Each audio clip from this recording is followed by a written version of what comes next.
folks, and welcome to the Hillbilly Kitchen. Today we're going to be making chocolate walnut fudge.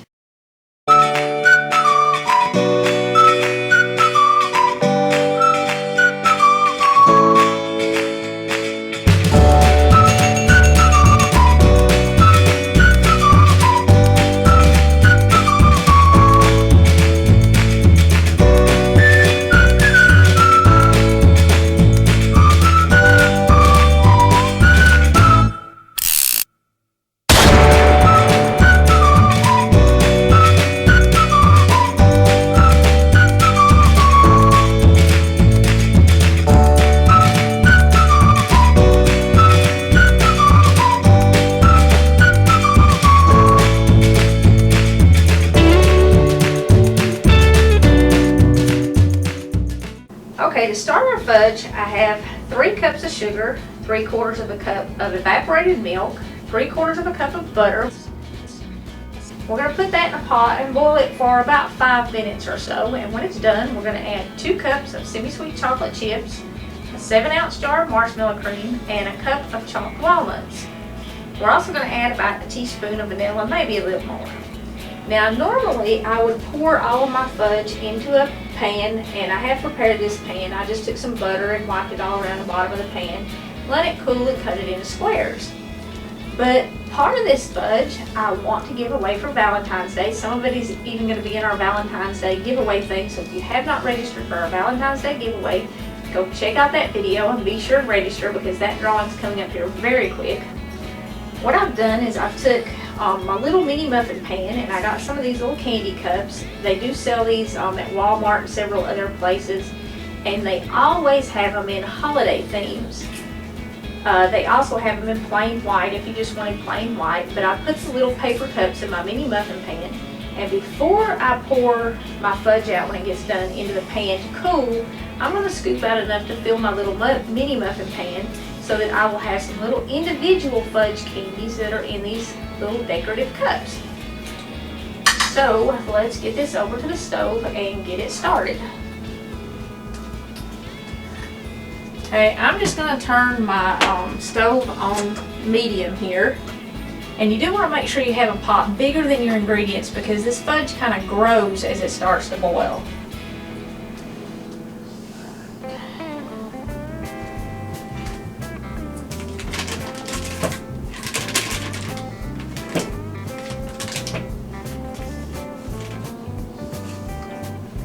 Alright, and then to my butter, I'm going to add my evaporated milk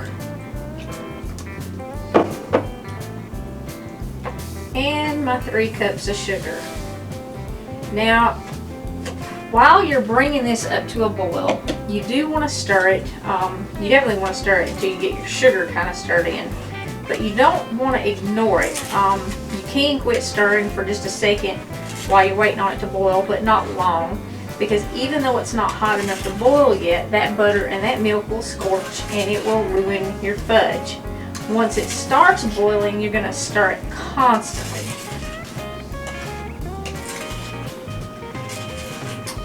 Now, if you are using a candy thermometer, you want to bring this to about 234 degrees. And I don't use a candy thermometer. I use a timer method on this. And once it comes to a full boil, I'm going to boil it for about 5 minutes, maybe a little bit longer, but somewhere around 5 or 6 minutes, it will kind of turn colors. It will get much more yellow, and it will start to look like caramel. And when I stir it and my spoon goes through it, it'll leave almost like clear yellow streaks. You'll see the foam kind of part, and that's what you're looking for. If you've used a candy thermometer and you've had candy not come out, it's because a candy thermometer doesn't allow for things like altitude and humidity and things like that. You can also drop some of this in water to test it, and you want to get it to a soft ball stage. That's a cooking method that older women use rather than a candy thermometer, and it actually works much better. But the fudge, I just kind of know how it's supposed to look, so you either want to go 234 on a candy thermometer or a soft ball, or just set your timer and kind of watch it. I will show you what to look for when we get to that point. Okay, I'm just now starting to notice a few bubbles, but my fudge is not boiling nearly enough to set my timer yet. I want to wait until it's at a full rolling boil before I start my 5 minutes. But at this point, I do not want to stop stirring it because it will scorch really, really fast. And burnt fudge just does not taste good at all. Maybe a minute after I started seeing the first bubbles, I am at a full boil now, so I'm just going to set my timer for about 5 minutes. Well, I'm going to set my timer for 5 minutes. Now, it may take a little bit longer than 5 minutes to get to the point where this fudge is ready to add the other ingredients and pour it in our pan. But like I said, I'll show you what to look for when we get there. You can see now it's really light colored. My spoon's not really leaving any streaks at all, and it's really foamy. It will still be foamy when we get to that point, but it will be a much darker color, and you will be able to see the streaks that my spoon leaves clearly. Okay, it's been about 3 minutes, and you can see my fudge is already starting to get darker. This pot I'm using was a Christmas gift from Alex. It is a really nice, or she gave me an entire set of really nice Italian cookware, and I haven't used them very much because they're so pretty. I didn't want them to start looking like everything else in my kitchen. But it actually appears that the fudge is getting hot much quicker in this pot. It's really thick and it's made out of several layers of metal. So the pot you're using will affect how long you cook it. Normally in my other pots I have to cook it at least 6 minutes before I get it to the point where I'm wanting it. But I've got about a minute left on my timer now, and it looks like the 5 minutes is going to do it. It is getting a little thicker, and you'll notice it getting thicker, and it is turning darker. So I guess the lesson learned here is that really nice pots speed up your cooking. Okay, there's the 5 minutes. And I think it needs just a little bit more. You can see it is turning colors. It is definitely darker than when we started. And I'm starting to get some streaks. But I want those streaks to be a little more yellow before I turn the heat off. And if you don't get your fudge hot enough, it'll be really soft. Okay, now I'm starting to get the streaks. I'm having to stir this really fast too because I think this pot does get hotter than my other pots. But if you look close, you can see the shiny yellow butterscotch colored streaks as I go through it here. And when you're making it at home, that's what you're looking for. You're looking for a shiny yellow butterscotch colored streak when you stir it. Okay, so I'm going to cut my heat off and dump in my chocolate chips. And I'm leaving this on the stove eye because if you take it off, it will get cool before you get everything mixed together good.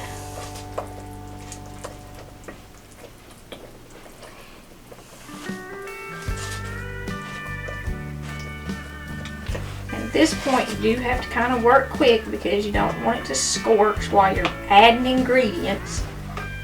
Okay, and I want to get my marshmallow cream in here.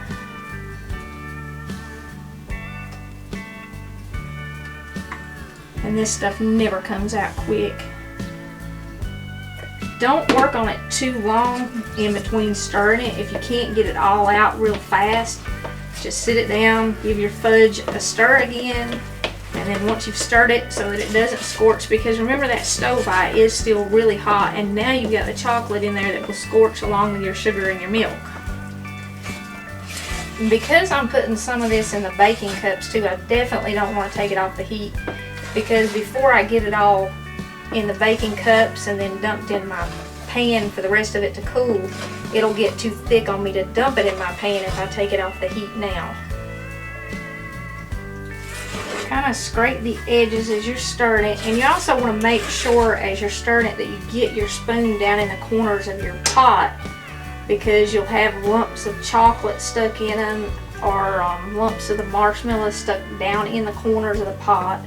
So make sure you get that all stirred really good. Alright, now I'm going to add my walnuts. Now at this point you want to stir this really fast for at least a minute. And the reason why you're doing that is because you're putting a little bit of air in it. And a little bit of air in your fudge really makes it good. It gives it it makes it drier. If you don't do that, your fudge will be sticky and kind of taffy-like.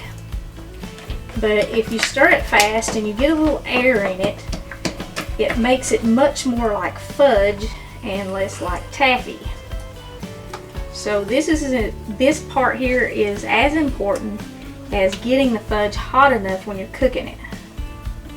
Also, while you're doing this, you will notice that your fudge kind of starts to get a glossy sheen on top of it. And that's how you know you've got it mixed good. Okay. Now I'm just going to dip a little of my fudge into my little paper baking cups. And these little paper baking cups are a really easy way to dress up a simple candy like fudge if you're making it to give away or for a special occasion, and they're pretty inexpensive too. Okay, the top of my fudge is kind of starting to cool down, so to keep it where I can work with it until I get this filled up, I'm just going to give it a quick stir here and get the fudge that's in my little ladle hot again. And also my stove-eye is still hot, so I don't want to leave it sitting there too long without giving it a little bit of a stir anyway. You probably would have a really hard time if you were trying to put an entire batch of fudge into these little paper cups, because it would get too cool to work with before you got them all filled up. You have to kind of work fast. Don't worry too much about being neat with it, because you can clean the edges off when it gets dry.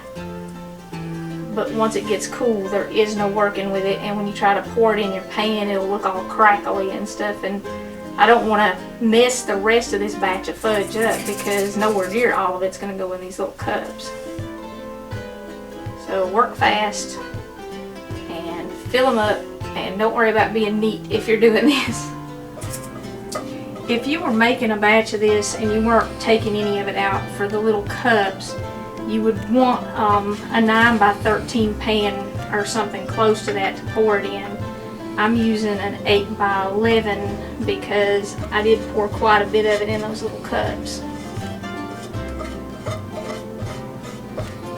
Okay, I can tell that this fudge is definitely going to set up and get firm, because it is setting up and getting firm. You can see in my pot it's stuck all to the edges, and that lets me know that it's going to be a really good batch of fudge.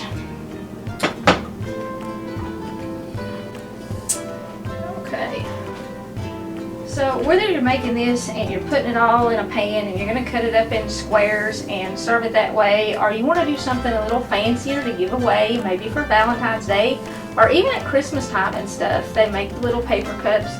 It's a really cute way to serve the candy. Don't be afraid to try fudge. It's not that hard. The key is just making sure you cook it long enough, get it hot enough, and then stirring it enough at the end to get a little bit of air in it and kind of dry it out a little bit so that it's not taffy-like. But thanks for joining us in the Hillbilly Kitchen.